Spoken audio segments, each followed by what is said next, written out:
Muy buenas, mi nombre es Luis Romero, soy estudiante de la licenciatura de Enseñanza de Inglés. Actualmente estoy cursando mis estudios en la FES Acatlán y estoy bastante agradecido de que me hayan brindado este tiempo y espacio para darles este tipo de plática. Para empezar, me gustaría contarles algo sobre mí. Yo usualmente me encuentro haciéndome todo tipo de preguntas. Me cuestiono cómo podría sustantivar alguna palabra, cuál es el vocablo para referirme a cierta cosa, cómo se ha dado la repartición de los terrenos de, no sé, de África. Son simples preguntas que me llegan en todo momento.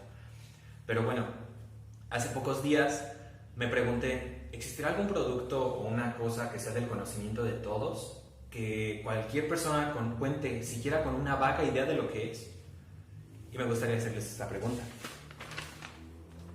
¿Quién no conoce el chicle?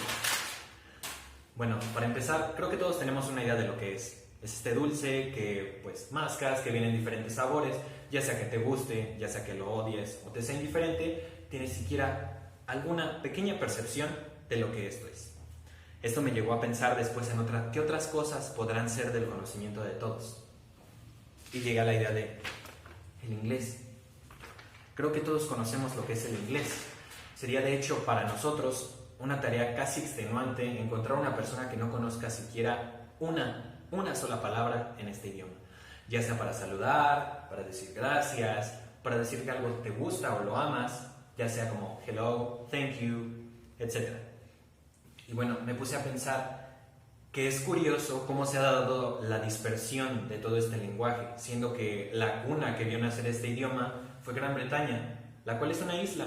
No tiene una conexión con otros países, no tiene una forma de contagiar su cultura o de llevar su lengua a otras partes.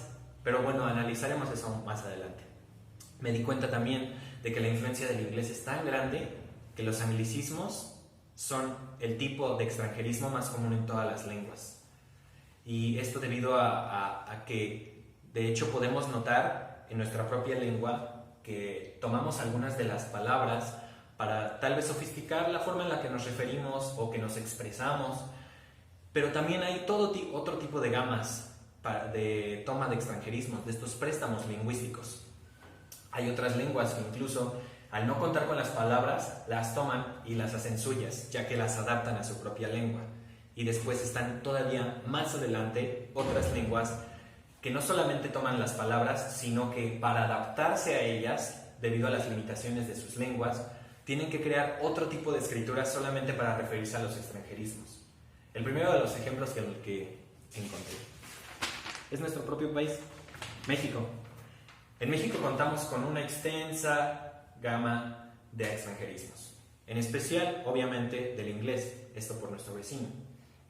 Y bueno, nos podemos dar cuenta día a día que es muy común escuchar a una persona diciendo palabras como o expresiones como usar el mouse de su computadora, inscribirse a un gym, tomar un coffee break o enviar un email. Esto solía ser usualmente solo una práctica de la comunidad juvenil, ya fueran adolescentes o adultos jóvenes. Pero cada vez es más común encontrar desde niños muy pequeños hasta adultos mayores decir este tipo de expresiones también. Pero no por ello quiere decir que hayamos olvidado las mismas expresiones las mismas expresiones pero en español, como ratón o inscribirse al gimnasio, tomar un descanso para tomar café o enviar un correo electrónico. Simplemente que hemos creado una convención en la cual ya no es una forma de hacer ver más bonita nuestra lengua, sino que se ha vuelto normal el uso de todo este tipo de palabras. Esto, como lo dije, por la influencia de nuestro gran vecino, los Estados Unidos. No podemos negar que cada vez nos queremos parecer más a ellos, debido a que desde nuestra perspectiva tercermundista, este país primermundista nos resulta realmente atractivo. Y de hecho, para algunos, este hecho podría parecer incluso incoherente, debido a que si lo analizamos, el inglés es la tercera lengua más hablada alrededor del mundo, pero el español es la segunda más hablada. Podría parecer raro, sí, pero ¿por qué se enseña más el inglés?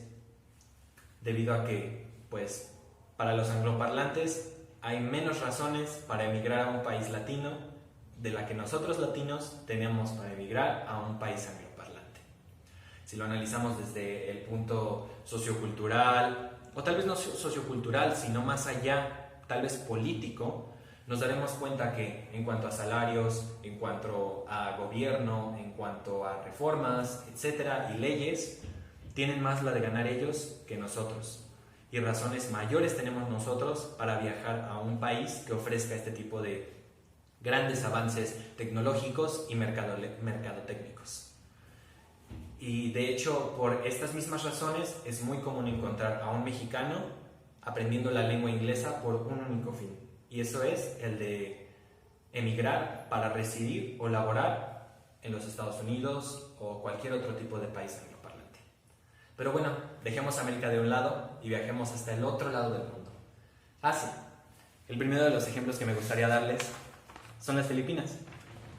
El caso de las Filipinas es muy diferente, ya que si lo vemos geográficamente, ellos no tienen un país que constantemente les esté transmitiendo una influencia, tal y como lo hace los Estados Unidos con nosotros.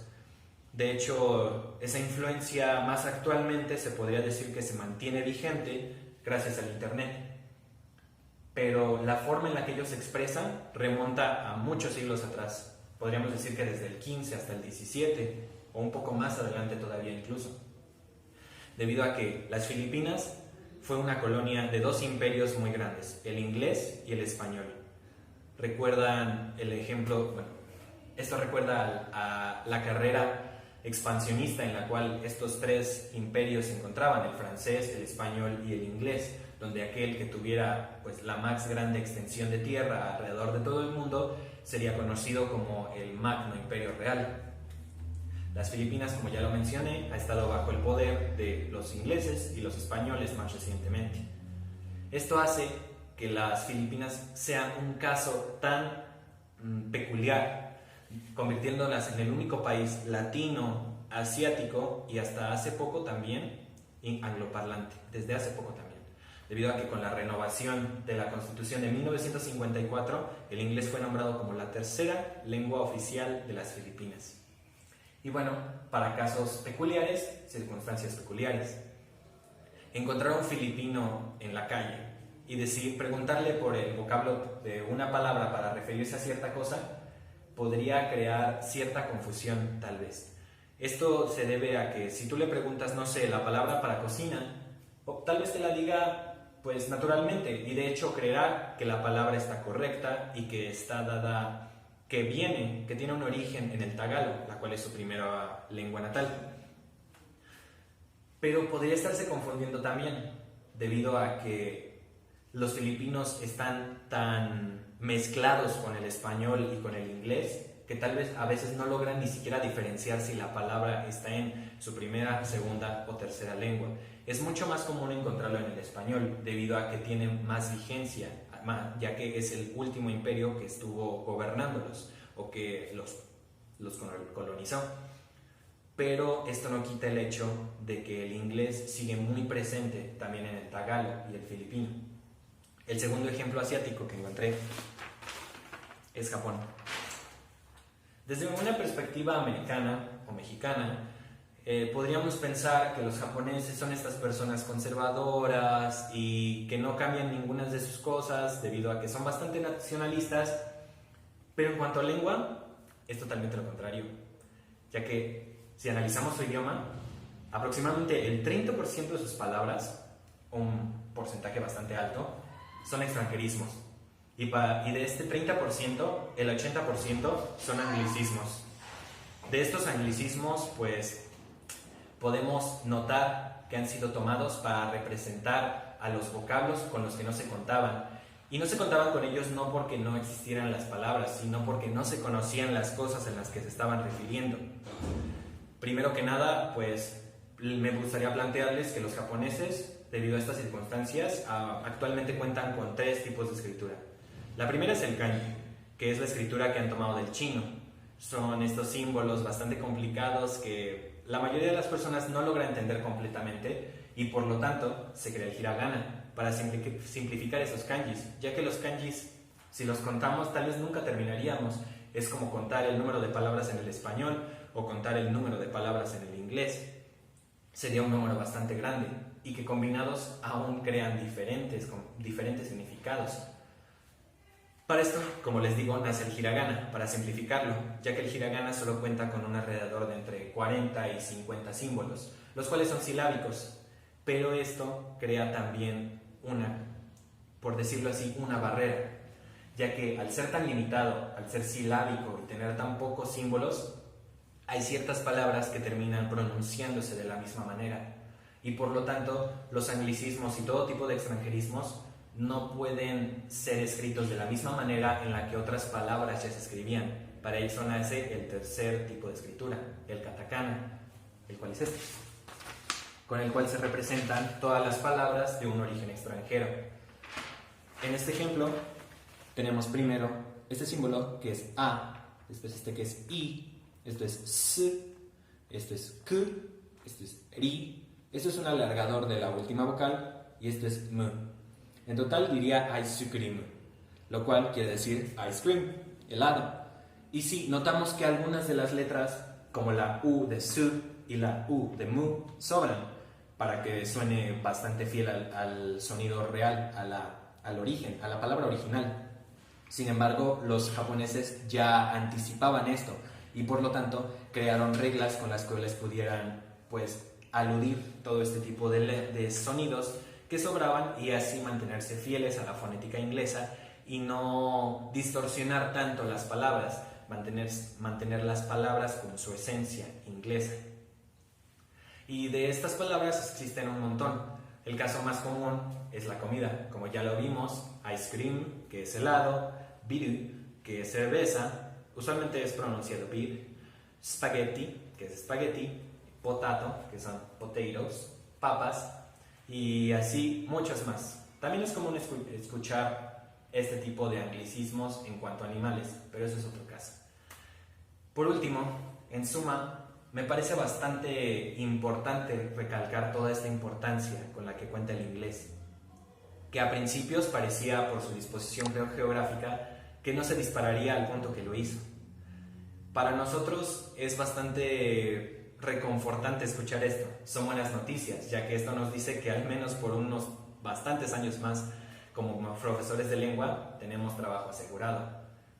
Pero asimismo sirve también para motivarnos a nosotros, para saber que tenemos más alcance más allá de los países anglosajones. Ya no es solamente los Estados Unidos o Gran Bretaña o cualquier otro país anglosajón, sino también otros países. Ya que tal vez, sí, el inglés no es la primera lengua más hablada en el mundo y tampoco la segunda, eso es el español, sino la tercera, pero sí es la lengua más hablada alrededor de todo el mundo y también es la lengua franca. Y podemos ir a casi cualquier otro país y encontrar a un extranjero que no hable nuestra lengua y que tampoco nosotros hablemos la de él, pero el inglés nos serviría en algunas de las situaciones como un umbral para crear o para darnos a entender en ese momento, para crear una conversación que tenga siquiera un poco de cordura y de tal vez transmitir la información que necesitábamos o de pedir la ayuda que en ese momento necesitábamos. También la motivación va para nuestros alumnos. Ya no es solamente el hecho de, no sé, de que quieras ir a Estados Unidos o de que quieres ir a Las Vegas o ir a Disneylandia, que sí son buenos motivos. Los motivos para aprender el inglés pueden ser de cualquier tipo, pero ya creamos una gama más amplia, ya no solo ese tipo, ya es, por ejemplo, conocer otras culturas o poderte comunicar con los extranjeros. Por el momento, esto de mi parte. Agradezco bastante de su atención.